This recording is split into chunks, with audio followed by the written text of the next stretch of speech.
Oke, assalamualaikum warahmatullahi wabarakatuh.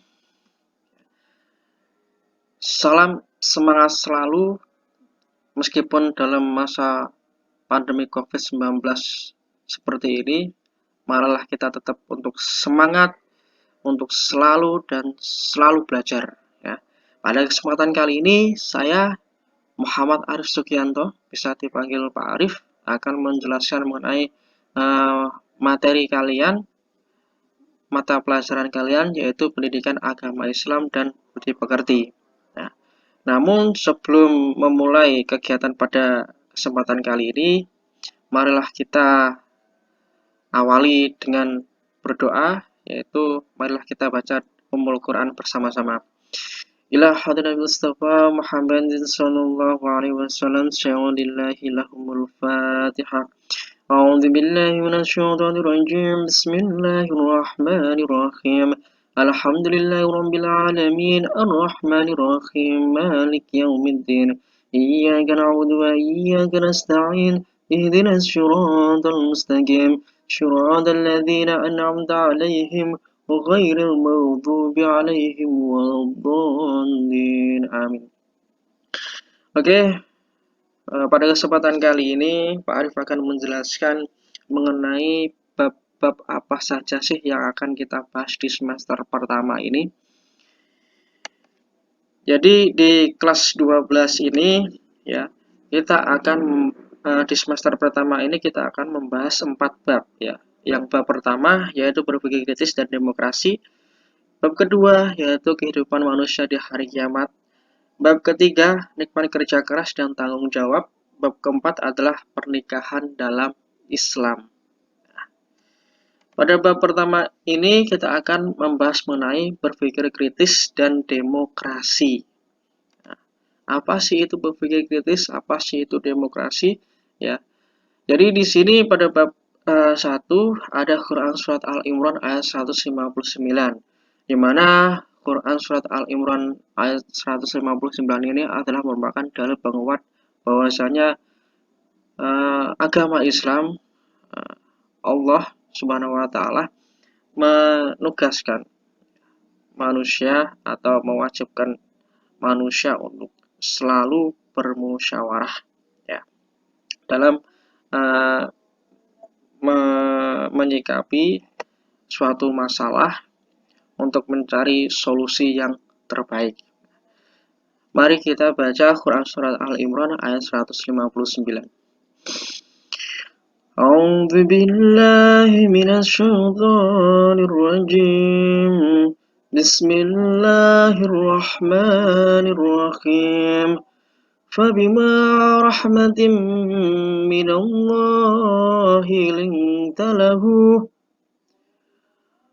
ولو كنت فظا غليظ القلب لانفضوا من حولك فاعف عنهم واستغفر لهم وشاورهم في الأمر فإذا عزمت فتوكل على الله إن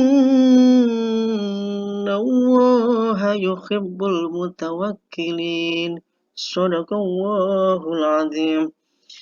Yang artinya maka disebabkan rahmat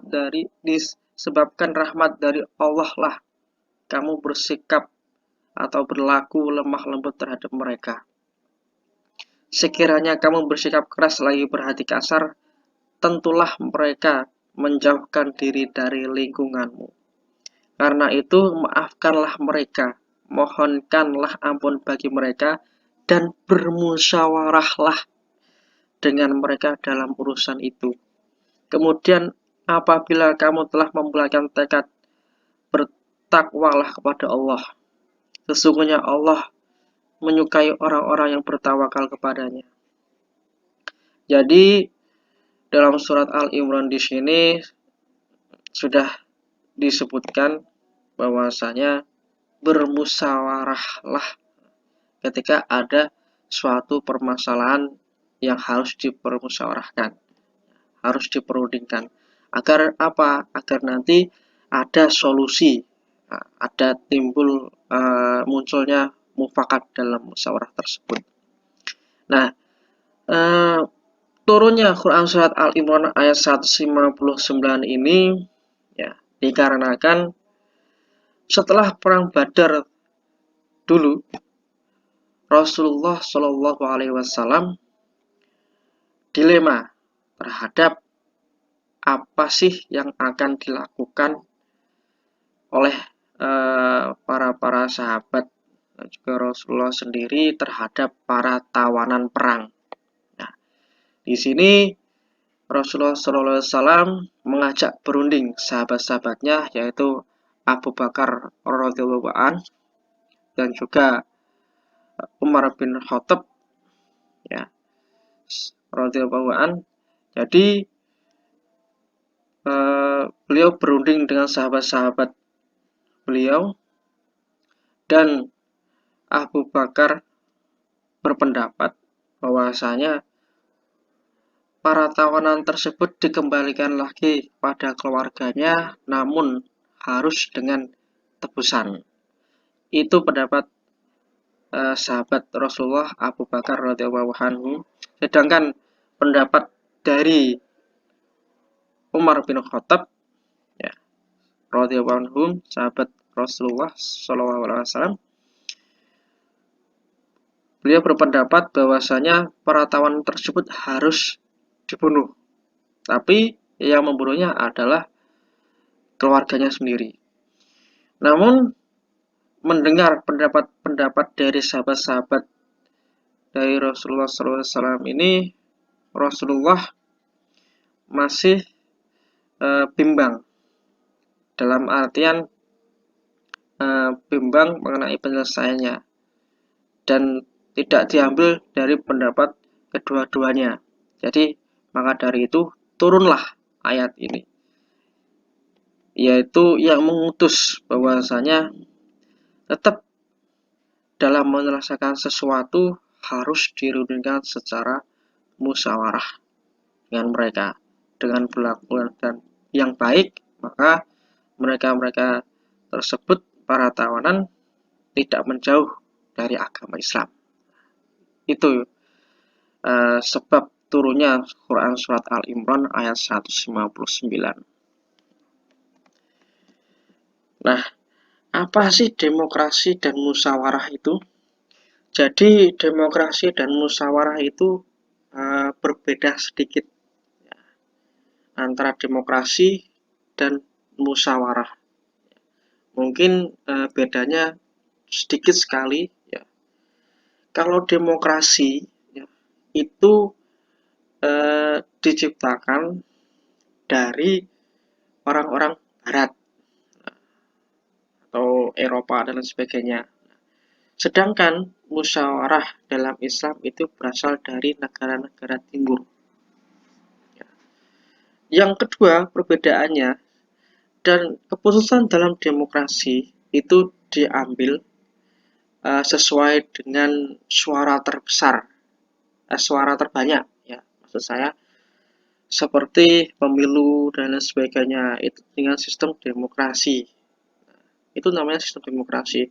Namun di musyawarah dalam Islam tidak ada yang namanya voting ya. Yang ada itu kesepakatan bersama untuk munculnya atau untuk mengumpulkan suatu masalah dan muncullah yang namanya mufakat, kesepakatan antara bersama anggota musyawarah. Nah, itu perbedaan antara demokrasi dan musyawarah. Nah, makna musyawarah itu apa sih? Nah, di sini ada 6 makna dari musyawarah. Yang pertama yaitu setiap manusia memiliki kedudukan, hak dan kewajiban yang sama. Ketika kita dalam bermusyawarah, itu ada kebebasan untuk berpendapat, kebebasan untuk mengemukakan suatu ide, gagasan dan lain sebagainya mengenai suatu permasalahan yang dimusyawarahkan. Nah, ini yang dimaksud di nomor 1. Yang nomor kedua, setiap orang tidak boleh memaksakan kehendak kepada orang lain. Jadi di dalam musyawarah itu kita harus berpikir jernih, berpikir uh, yang baik untuk bersama itu seperti apa. Tidak mengepentingkan ego sendiri. Intinya seperti itu. Jadi untuk kemaslahatan bersama. Yang ketiga, setiap orang mengutamakan musyawarah dalam mengambil keputusan untuk kepentingan bersama. Nah, itu apa yang saya jelaskan tadi di nomor kedua. Yang keempat, setiap orang menghormati dan menjunjung tinggi keputusan yang dicapai sebagai hasil musyawarah. Jadi ketika musyawarah sudah selesai, muncullah mufakat hasil dari musyawarah tersebut, maka semua anggota musyawarah harus menyepakati musyawarah tersebut. Jadi munculnya hasil dari musyawarah ini atas kesepakatan bersama, ya. Gak ono sing grundel, ya. Enggak ada nanti omongan di belakang dan lain sebagainya, enggak ada. Pokoknya musyawarah itu clear. Hasilnya seperti ini disepakati bersama. Yang kelima, setiap orang mengutamakan kepentingan bersama di atas kepentingan pribadi atau golongan. Nah, itu tadi. Ego harus dihilangkan ketika di dalam suatu musyawarah. Nanti ketika ego tetap digunakan, ya, maka yang terjadi tidak ada titik temu atau solusi dalam musyawarah tersebut, yang ada hanya menambah masalah lagi. Yang keenam, setiap orang memberikan kepercayaan kepada wakil-wakil yang dipercayai untuk melaksanakan permusyawaratan. Jadi suatu musyawarah nanti pasti ada suatu pertanggungjawaban, ya, yang diamanahkan oleh anggota musyawarah bersama, dan harus yang diemban tugas tersebut harus amanah dan dipercayai oleh seluruh anggota musyawarah, ya. Itu dari makna musyawarah. Next. Ini ada manfaat dari berpikir kritis. Nah, apa sih itu berpikir kritis? Nah, berpikir kritis itu adalah merupakan suatu sikap mengemukakan suatu ide atau gagasan dalam musyawarah, ya, untuk mengemukakan yang benar itu seperti apa, yang salah itu seperti apa, ya. Jadi orang-orang yang berpikir kritis di sini, ya, memiliki suatu peran yang sangat sentral dalam suatu musyawarah, karena nanti akan muncul suatu ide atau gagasan, ya, dalam musyawarah tersebut dari orang-orang yang berpikir kritis. Nah, manfaat berpikir kritis itu seperti apa sih? Manfaat berpikir kritis itu yang pertama adalah berpikir kritis memiliki banyak solusi, jawaban, ide kreatif. Ya.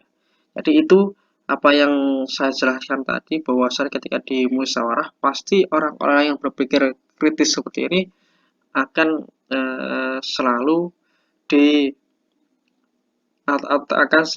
berguna bagi kemaslahatan bersama. Nanti akan muncul ide-ide kreatif dan lain sebagainya. Yang kedua, dengan berpikir kritis mudah memahami pemikiran orang lain. Jadi di sini berpikir kritis dalam artian untuk kemaslahatan bersama. Jadi munculnya mufakat karena kesepakatan. Jadi karena munculnya mufakat tersebut pasti dalam ada proses. Proses apa? Jadi ketika kita sering bermusyawarah dan lain sebagainya, pasti nanti kita akan bisa untuk belajar memahami orang lain. bertemu dengan orang lain, karakternya seperti apa sih, itu kita akan paham. Ketiga, dengan berpikir kritis dapat memperbanyak kawan dan rekan sejawat yang baik. Nah, karena berpikir kritis itu lebih banyak ke yang positif, dan nanti berpikir kritis itu bukan hanya mengkritisi dan sebagainya, tapi harus ada solusi atau ide yang muncul dalam pendapat atau gagasan yang diomongkan atau yang disuarakan. Yang keempat, dengan berpikir kritis akan lebih mandiri. Jadi orang yang berani untuk berpikir kritis dan sebagainya, rata-rata orang ini adalah orang yang berani. Berani dalam artian apa? Berani untuk berpendapat. Jadi dalam lingkungan bermasyarakat, kalian khususnya harus berani untuk berpendapat. Ya, nanti ketika dalam musyawarah, dalam forum kelas atau forum masyarakat, karang taruna dan sebagainya, ketika dimintai untuk berpendapat, berpendapatlah. Ya, sekiranya itu bisa untuk membantu ngasih sumbangsi pemikiran untuk kemaslahatan bersama. Ya. Yang kelima, orang yang berpikir kritis sering menemukan peluang dan kesempatan baru dalam segala hal. Ya. Jadi ketika berpikir kritis, ya pada intinya dalam menganggap bahwasanya permasalahan tersebut memang segera atau harus diselesaikan. Kalau biasanya dalam kondisi kritis dan sebagainya, bisa diartikan dalam kondisi yang mepet dan sebagainya, orang itu pasti akan muncul ide-ide baru. Nah, seperti itulah nanti ketika orang yang berpikir kritis itu pasti akan membukakan suatu peluang tersendiri. Next. Nah, di sini ada manfaat dari berdemokrasi secara Islami. Nah, manfaatnya itu apa demokrasi tadi? Apa sih manfaatnya? Apa bermusyawarah tadi? Nah, yang pertama, kita tidak boleh berkeras hati, bertindak kasar dalam menyelesaikan suatu permasalahan. Jadi, yang pada intinya kita dapat pengalaman baru dalam bermusyawarah, dalam berdemokrasi, bahwasanya kita harus menyelesaikan suatu masalah dengan kepala dingin untuk mengutarakan atau mengemukakan suatu solusi yang terbaik untuk masyarakat bersama. Yang selanjutnya, kita harus berlapang dada, berperilaku lemah lembut. Jadi dalam musyawarah itu tidak harus berkata kasar dan lain sebagainya. Ya, karena setiap orang karakternya berbeda-beda. Ya. Jadi permusyawarah tersebut kita harus menggunakan tata cara sopan santun yang sesuai. Apalagi kita sebagai orang timur, ya, kita harus menjunjung tinggi ketimuran kita, adat ketimuran kita. Terus yang selanjutnya, dalam kehidupan sehari-hari kita harus mengutamakan musyawarah untuk mufakat atau penyelesaian suatu permasalahan. Ya, itu yang dianjurkan. Seperti di Indonesia ini banyak sekali, ya, sudah dari dulu memang sudah dilaksanakan suatu musyawarah ketika ada suatu permasalahan.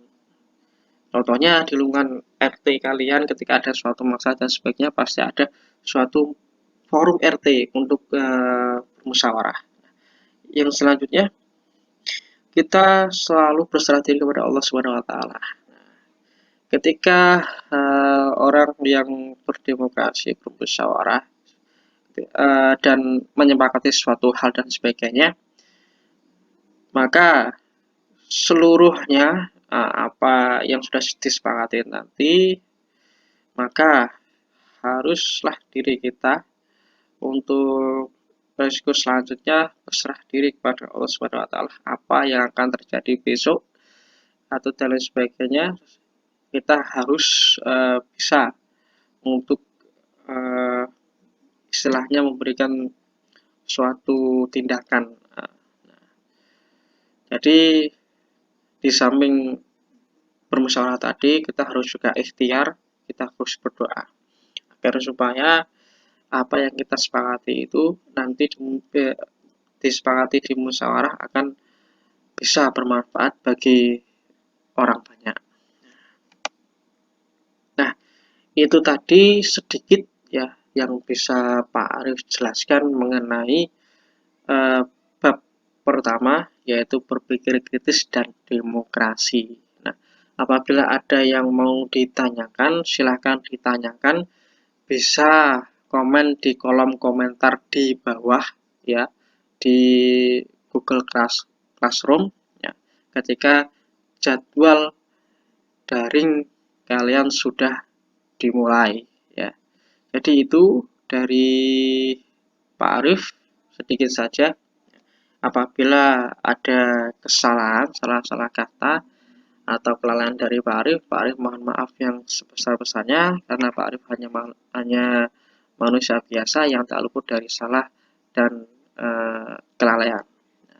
Karena dalam hadis Rasulullah, al-insanu ma'al khata' wa nisan. Jadi setiap manusia itu adalah merupakan kebunnya salah dan lupa. Apabila ada salah-salah kata dari Pak Arif mohon maaf. Wabillahi taufiq wal hidayah. Wassalamualaikum warahmatullahi wabarakatuh.